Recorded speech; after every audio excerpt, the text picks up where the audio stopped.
zama ngonke amandla ukuthi ushintshe isimo sakini. Yeah.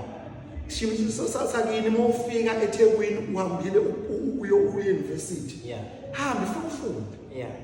Fika ufunda indlela fika ufunde awukho umlimo ozokwenzeka. Yeah. Lo muntu oyedwa suke esukile ethi uzoshintsha sakubo ziningi into angazenza. Engaqala ibhizinisi.